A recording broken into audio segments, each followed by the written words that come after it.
All right, we are going live with Elena today. She should be joining the chat soon, and we are going to be talking all about the midterm rental and short-term rental strategies and how you can actually combine them to get the most amount of returns. All right, so she's going to be joining here soon. Hello, everyone. All right, here she is.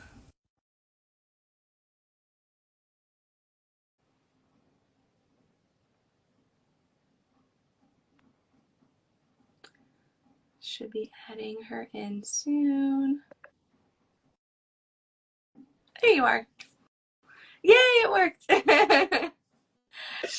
Good morning. Good morning. How are you? I'm great. How are you? I am good. This is my first Instagram live, so I don't know how this will go, but we'll give it a wing ding, see how we do. I love it. Well, I am super happy to have you on, and I'm glad that we're not having technical difficulties. Me and Elena were just like struggling with a practice live and trying to get in, and finally, yes, this worked. So we're good. That's But awesome. today we are going to be talking about your midterm rentals and short-term rental strategies, which I'm super excited about because I just went to the midterm rental conference, so everything's nice and fresh in my brain. Yeah, Do you want that's awesome. I haven't even been to one of those yet. I was at the Squat Up Summit for Sub 2 recently. to? And so that one took up a lot of time. And then I was actually from there.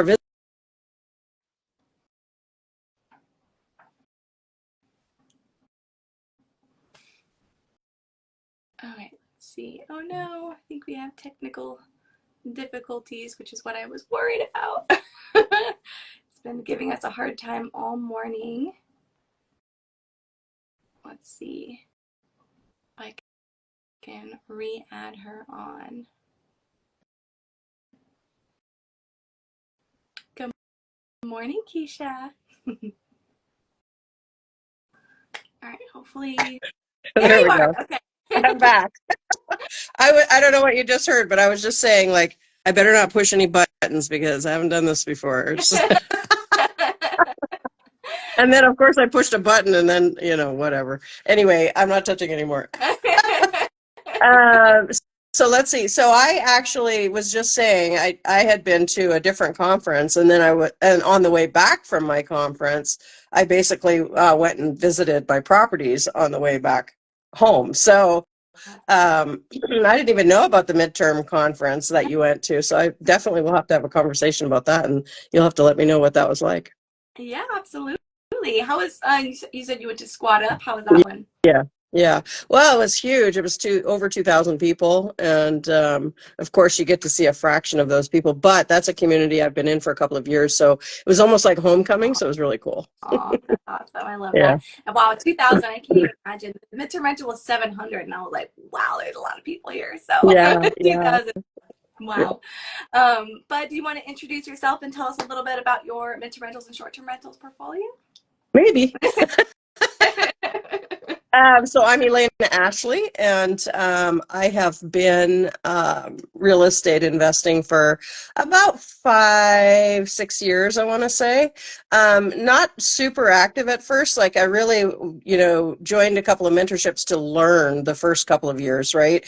And I'd only had my own properties, bought and sold my own properties at that point. Couple in California, a couple in another country.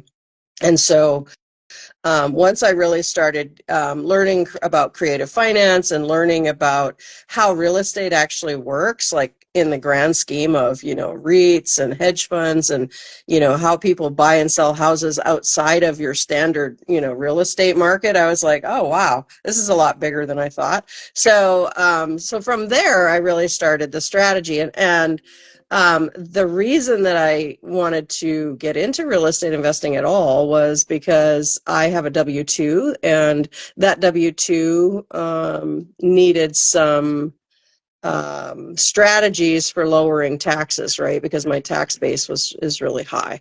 And so so that's really kind of what drove it for me. And also, you know, the money now, money later kind of scenario, creating an additional income stream, and then also, you know, having passive income later. Right now, none of the strategy about midterm, short term is passive. You know, let me just put that out there right now. But you know, later those properties can be flipped into long-term rentals, and then they do become more passive, right? So, so that's kind of why I started with.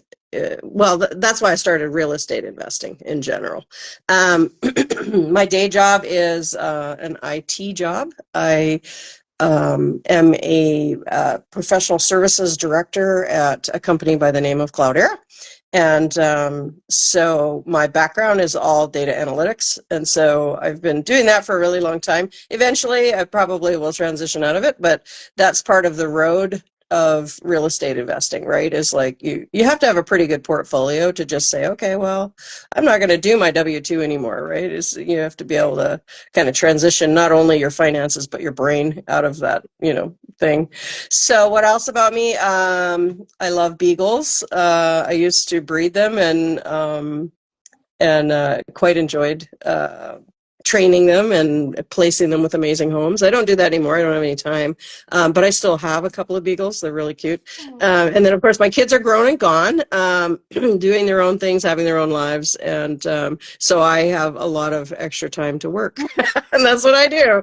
I'm a Pilates instructor as well. So our local studio, which you've trained with me a few times. So I do spend quite a bit of time there as well. Not only training, but training others. So that's all about me. Let's see. And then what else did you want to know about me? Well, let's talk about like your first short-term rental or midterm rental. Was it your first property? Which one was it? Short-term or midterm? Yeah. So what got me into the game at all was COVID, actually. Oh. So yeah. So I have a fairly large house, a ranchette in California, in Sacramento area, in the county, and it's an acre and a quarter property, and it's beautiful. It has a pool, and really I've made an outdoor oasis of it, you know, because I was really, you know, during COVID, well, and for me, really, truly, COVID didn't affect me financially like it did a lot of people, but it did affect my ability to go anywhere, do anything, and see anybody, right? Which was the thing. So so I worked on, you know, my property, making this really nice kind of oasis out here, and then I was like, okay, well, if I can't go anywhere to be with people, then I'm going to bring people to me. So I just put my house up on Airbnb. I have the way my house is set up is actually really good. It's kind of a split house, so it's got two masters, one on each side, and then all the things in the middle. So it works out really well, and multiple rooms are available. So I just put my other master suite up on Airbnb, and people started coming because, of course, it was COVID and they couldn't go anywhere either, but they could come to me. So and they could come swim in the pool and sit by the pool and watch the sunset and drink a glass of wine and do some wine tasting with me. I'm pretty I have a lot of variety, and I'm able to do some wine tasting with folks from the local regions because I'm an avid wine person myself. So so I'm able to, you know, offer that. Yeah. So that was it. That was like that was what got me into it, was bringing people to me for COVID. I love that. I was going to say, I don't know how we haven't had a glass of wine yet together. I know. I mean, yeah, I was doing wine tasting at my bar. I have a bar in my house, and so I'd invite them to my bar, and I would do wine tasting there. One time I even brought in a professional sommelier video. They did a video with me, like a live, just similar to this, but over Zoom, where we did wine tasting of their wine. So they sent me a case of their wine ahead of time, and we had people at the bar, and we did the whole thing together. So it was a lot of fun. Wow, that sounds like fun. Yeah. So we had a lot of fun in my house during COVID, and it was all Airbnb people. And of course, I didn't know about social media then. Otherwise, I'd have been doing this then. Yeah. I love that. You really you Yeah. thrived. You thrived in COVID. um, Over time. so from that property, so is that what made you go out and buy more short-term rentals then? Or is it in state or out of state? Yeah, so this is my only in California. And mostly that's a price point thing. But obviously there's some other issues. California gets a little particular around the local laws for short-term rentals, so you really kind of have to do a lot of research within each county and each city that you decide you want to do short term in. So I found that, and that's true anywhere in a country, but certain states are a little more loose than others. And so, for example, most of my properties right now are in Tucson, Arizona. I love it there. I've gone live a few times there, on the bike trail and stuff, because that's a booming, just a booming place, and it's much more beautiful than, say, Phoenix. Phoenix, I kind of think of as like Cementville, but Tucson is very close to nature. The desert's all around you. It's in the basin of a big cavern, like a big, the crater, so it's got mountains all the way around, and it's in the center of that crater. So lots of beautiful nature there, and they do the Tour de Tucson, so it's kind of like Tour de France, and so they have a 133-mile loop going all the way around the city for bikers, and so that's the thing to do in Tucson. And it attracts, I just have a great set of properties there, and I have a great time going back and forth and hosting all kinds of people, and so that's where I bought a short-term rental for what I thought was going to be a short-term rental for starters. But actually, the reason I got into this hybrid strategy, this, short-term, mid-term strategy, was because I picked that market to invest in. And what I found, of course, is that it's the desert. And so nobody goes there in the summer, really, unless they have to, right? So it's not really a vacation destination unless it's wintertime, right? So about 5 months of the year, December, January, February, March, April, is when people go there. And it's beautiful there, of course. And then in that time, the weather is very mild, and that's when everybody's out doing biking and doing all the things, right? And so very short-term rental-ish then, people coming and going. And then the rest of the year, I was like, nobody's coming, so I guess I have to do something different. And so that's when I decided to investigate doing midterm rental on it, which is really the same thing. It's just month to month instead of, short-term stays.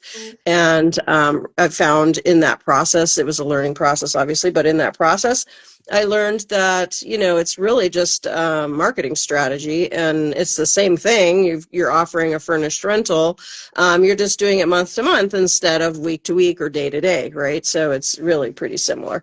The only difference I would say is that instead of it being, primarily vacationers, which are who usually stay in short term, right? People who need to be there for a short period of time. The difference is really that you're dealing with people that are going there for contracts. So you're typically dealing with working folks, or folks that, are on contract for their company, for example, or maybe you're dealing with medical professionals, it could be any number of, but it's working people essentially that are going there and staying, month to month for you. So that is what I ended up doing, because obviously the people weren't coming to the desert in the summer for a visit. And so I just flipped to the midterm, doing it month by month, and found that to be pretty lucrative. My properties are always full, and they cater mostly to, in Tucson particularly, they cater to medical professionals. I have a doctor and their family staying in one of the properties. Other properties are filled with nurses and techs, and even an insurance adjuster that adjusts for medical practice. So very wide variety of folks that are staying at different properties that I have there. And so that's kind of what got me into the midterm, was because I needed that transition. I needed the, go from, vacationers and that what we call high season to, that lower season. And the same thing happens really in other states where I own properties, because like other states have winter, for example. And, why do you go to a place in the winter unless it's a ski resort? That's a little different. Like I don't have properties in Colorado, for example, but in other states, it's, Pennsylvania, for example, where my properties are is in Pittsburgh. And so the only reason people go there in the winter is really, again, working professionals. So that's where that hybrid comes in. It's kind of opposite for me. So my midterm rentals are in the summer in the desert and in the winter in the snow. So there you go.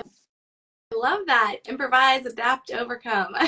Yeah. And you find two strategies to maximize your returns, which I absolutely love. Now, when you switch strategies, do you find tenants the same way, or do you have to shift a little bit differently on that aspect? It's interesting. I haven't, but as you scale, you do need to do probably a little bit more targeted marketing, like phone calls to companies, things like that.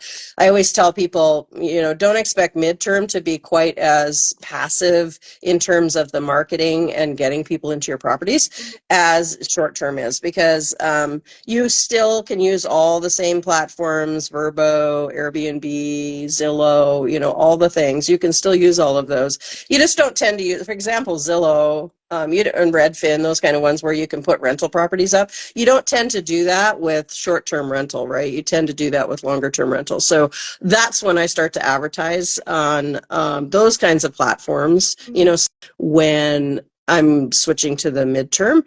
I also incorporate like Furnished Finder and just, some of I guess what I'm saying is I add additional platforms that are more catered to longer term, people looking for longer term rentals. But otherwise, really, if you're scaled, then you need to have, in my mind anyways, you need to have a caller that's calling companies and really letting them know, that you've got properties available, connecting with insurance adjusters, for example, connecting with, different types of hospital systems. You've got to do a little bit more marketing is what I'm going to say. Sales and marketing becomes more of a thing with the midterm rentals. Okay.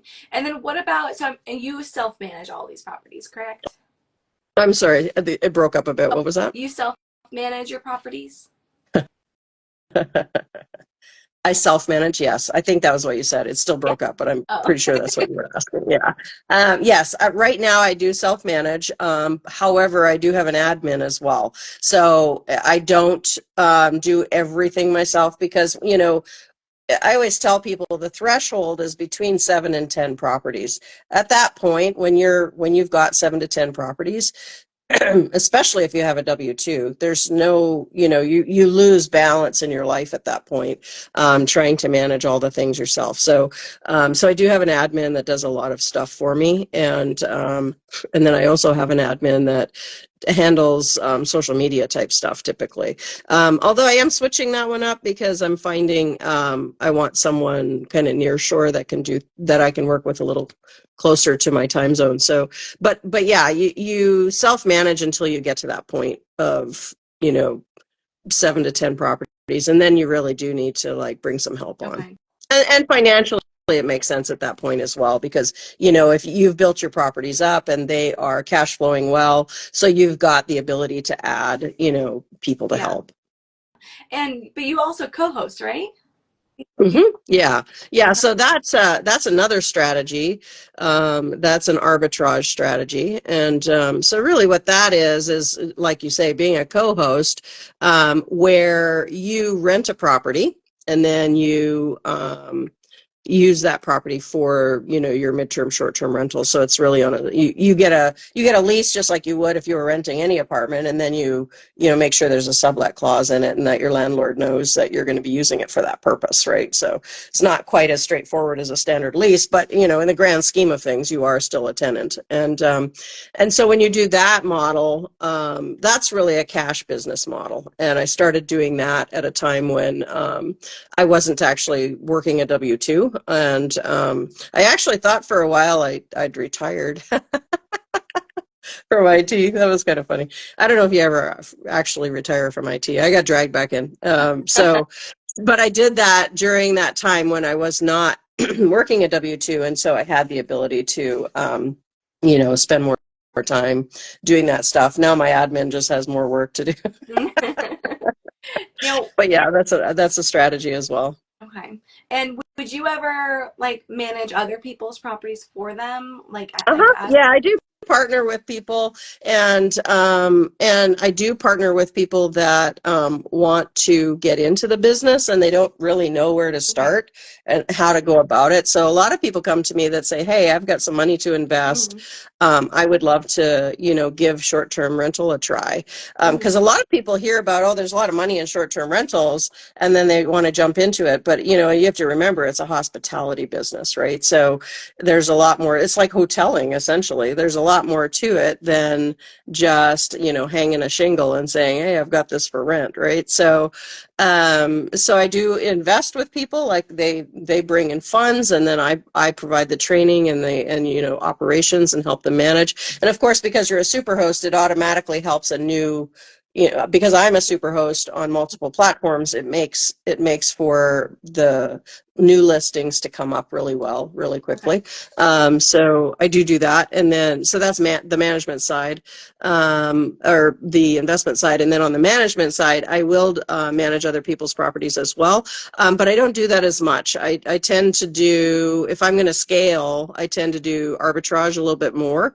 But again, that's in a partnership scenario. So I use that model a lot when people come to me and say, I want to try short-term rental.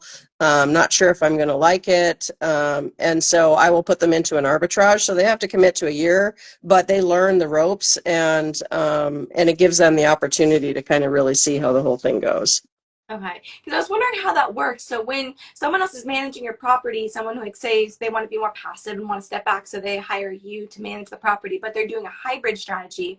Do you charge like a short-term rental a percentage while they're doing short-term rentals and then a mid-term rental percentage when they're doing mid-term rentals, Yeah. or do you keep like You kind of like switch it up because there's a little bit less overhead when you're dealing with midterm rentals, but it's a different kind of overhead. So okay. you're still going to end up paying, anywhere between 15 and 25% is what I find in the market for that kind of help, management. And that's why I say, if you want to do this, you have to, obviously work that into your numbers Mhm. to see if it even makes sense, Right. right? Because you want to be, in the grand scheme of doing a short-term rental, the whole point of it is as a higher cash return, right? Is the monthly ROI is supposed to be higher than a long-term rental. And so when you're working those numbers, if you're going to pay a manager a management fee, then you have to work those into your numbers, because you want to be really making, at least $1,000 a month on Yeah. each door that you own, right? And so if you're not, then it doesn't make any sense to do it, really. Okay. And then also I know people will do short-term rental strategy for like tax purposes. Do you do cost segs and things like that on your short-term rentals?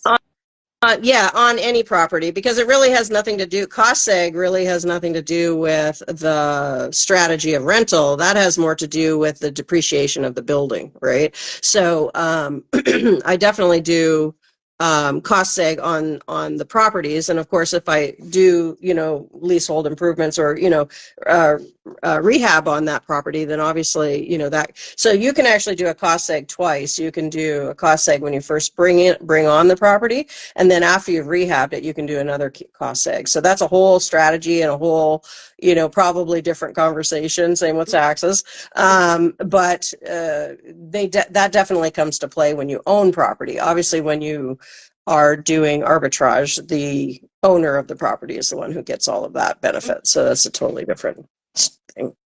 Okay. Yep. Because I was just thinking, because I know you can deduct it from your W-2 income if Active you. income, yeah, active income and active expenses will offset active income and no expenses, right? So when you have W-2, you have expenses and no, or pardon me, you have income and no Yeah. expenses, right? But with a short-term rental, but that's not cost seg. That was your question, was cost seg. But in terms of taxes, you're right. Active income. So as long as you're putting 100 hours into your properties, then that's considered active income.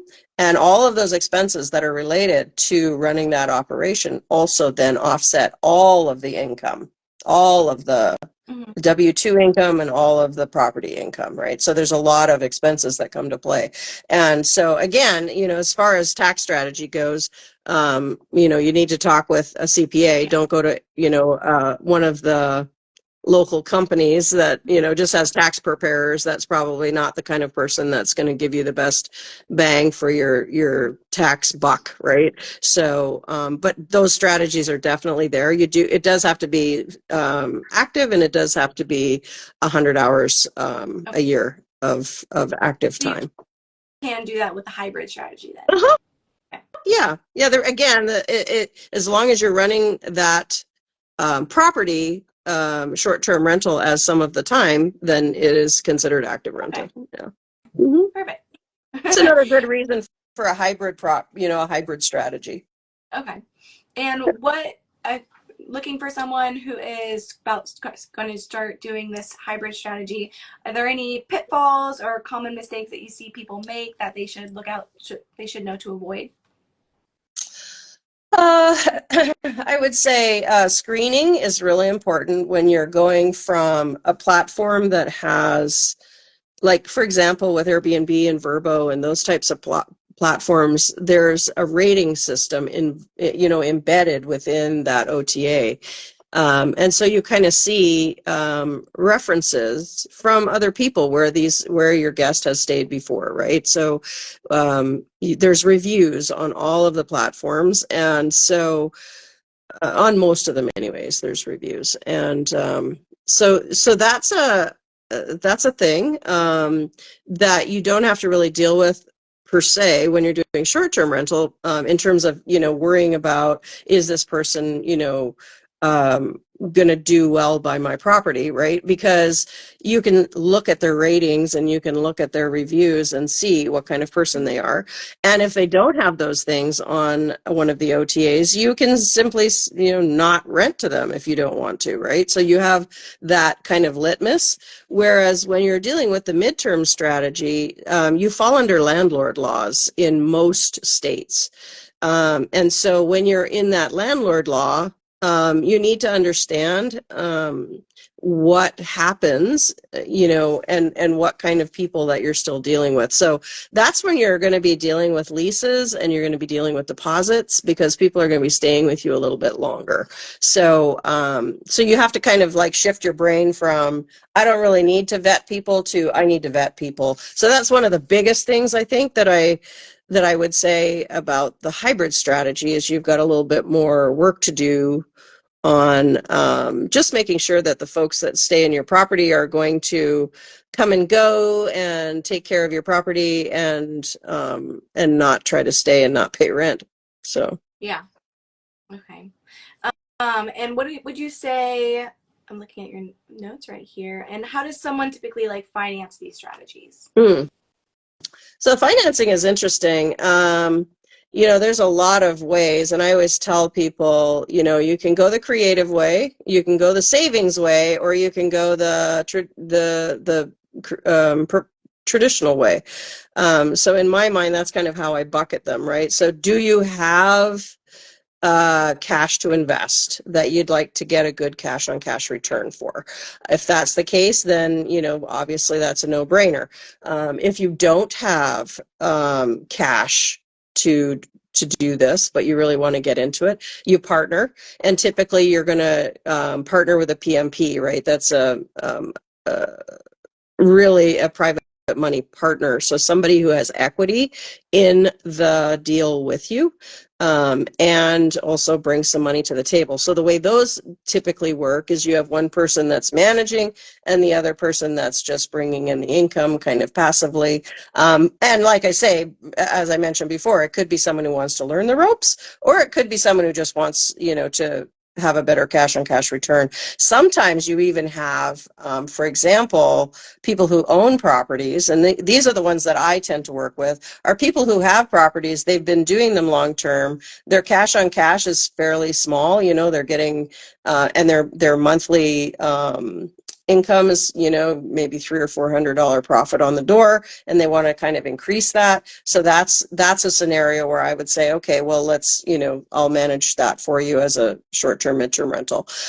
So in terms of the investing, the other way you can go is just a traditional loan, right? You can get a vacation home loan, so a second home loan or a third home loan. There's a max to how many loans banks will typically allow you to have in your own name. And of course, your DTI comes into play there. So, you could also do commercial loans like DSCR loans and, other vehicles like that, where your DTI doesn't come to play, but you've got some other, things to deal with. So really those are, there's the traditional route where you're just going to try it out and buy a property. And what I tell people, if they're going to just buy a property and they want to try short-term, midterm rental on that property, make sure it cash flows as a long-term rental. So that way, if you absolutely hate doing this, you just flip it to the long term and you're good to go, right? Or even the midterm. I mean, if you're going to invest in all the furniture and the, stocking the place for someone that's traveling, because remember, they come with their suitcase, they have nothing else, right? So you've got to, basically have a place that is well stocked for them. And so if you're going to do that, then I always say, well, at very least, just stay with the midterm strategy if you don't like the short-term strategy, right? So it becomes a really good buffer as well. And corporate housing's been around for a long time, and that's what this used to be known as. Corporate rentals were corporate rentals, and that's essentially what we're talking about when we're talking about midterm rentals. So if you think about that business model, it's really business on business. That's how you have to think about it, as opposed to consumers that are vacation rentals. Okay. And why would you choose like the midterm rental, short-term rental strategy of just like over arbitrage or doing arbitrage instead? Or are they basically the same thing except for you just own the property in 1 year leasing? Yeah, so from an operations standpoint, they're the same thing, but from a financial standpoint, they're very different, right? When you're working on midterm, short-term rental through arbitrage, you're really talking about a cash business, right? You're looking to make today money, right? Money right now. When you're talking about owning properties and setting them up as midterm, short-term rentals, you get all of the benefits of owning property. So you get depreciation, you get appreciation, you get the cash return each month, all those things that you get from owning a property. And then on top of that, you get that active income deduction or active deduction on your taxes as well. So from the property ownership perspective, that's today money plus tomorrow money, right? Whereas the arbitrage is really just today money. So you have to kind of think of it that way. What are you really trying to accomplish? Okay. Awesome. Well, I know we're coming up on our time here. Is there any last words you want to tell everyone, or any last tips or tricks you want to share for someone who's trying to? Well, I would say the big thing is, if you are interested in getting into the business and you want someone to kind of walk you along, and you've got some money to invest and you've got some time to invest, even more important, to learn something new, and you want to do that, then, please reach out to me. I'm happy to, talk through that with you. Same with strategy. I'm looking at this market. I'm looking at buying a house to do this on. Can you give me some tips and tricks? Again, very happy to, talk with folks after this. You can reach me on Instagram. Creative RE Fund is my Instagram handle. Also Elena at TempStay USA. So pretty easy handle there, TempStay USA. And you can look up my website there as well. Perfect. Well, I will also put that in the comments when I post this on Instagram as well. I'll put all your contact information. Sure. Yeah. Remember, it's a hospitality business, folks. So you're dealing with people and all their problems, right, when they come to your property. So just keep that in mind, right? It's not a passive deal. That's my biggest tip. Well, Taco and I thank you for coming on and sharing all this amazing information. And like I said, I'll post where people can look to find you. And thank you so much for coming on. No problem. Thanks, everybody. Have a great rest of your weekend. Hopefully it's sunny and bright wherever you are.